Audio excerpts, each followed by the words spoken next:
തേനകത്താ പൊടി കലർത്തിയിരിക്കുന്നത്. ഇത് പതുക്കെ ആ പലഹാരത്തിലൊന്ന് തൂത്തി പിടിപ്പിച്ചാൽ മതി.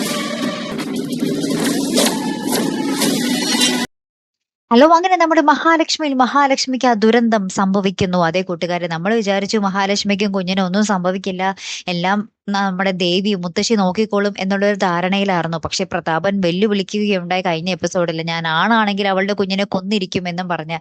അതുപോലെ തന്നെ ഒരു കുപ്പി തേനിൽ വിഷം കലർത്തിയിട്ട് ഒരു ഗുണ്ടയുടെ കയ്യിൽ കൊടുത്തു വിടുന്നുണ്ട്. എന്നിട്ട് പറയുന്നുണ്ട്, അനന്തുവിന്റെ വീട്ടിൽ കയറി അവിടെ കുറച്ച് പലഹാരങ്ങൾ അടുക്കളയിൽ സൂക്ഷിച്ചിട്ടുണ്ടാവും, അതിൽ നീ തേൻ ഒഴിച്ചു വെക്കണം, അത് മാത്രം നീ ചെയ്താൽ മതി എന്ന് പറയുകയാണ്. അങ്ങനെ തന്നെ ഈ കള്ളം കയറി രാത്രിക്ക് രാത്രി അനന്തുവിന്റെ വീട്ടിൽ അടുക്കളയിൽ കയറി പലഹാരത്തിലൊക്കെ ഈ തേൻ പുരട്ടി വെക്കുന്നുണ്ട്. അപ്പത്തേക്കും ഒരു സംശയവും തോന്നുന്നില്ലല്ലോ ആർക്കും. പിറ്റേ ദിവസം രാവിലെ ആണെങ്കിൽ നമ്മുടെ മഹാലക്ഷ്മി അടുക്കളയിൽ കയറുമ്പോൾ തന്നെ ഈ ഉണ്ണിയപ്പത്തിലാണ് ഇത് പുരട്ടി വെച്ചിരിക്കുന്നത്. ഈ പലഹാരങ്ങളാണ് ആദ്യം തന്നെ കാണുന്നത്. അപ്പൊ തന്നെ നമ്മുടെ മഹാലക്ഷ്മി ഇത് കൊതിയോടുകൂടി വന്ന് കഴിക്കാൻ പോകുന്ന ഒരു നിമിഷങ്ങളാട്ടോ നമുക്ക് കാണുവാൻ സാധിക്കുന്നത്.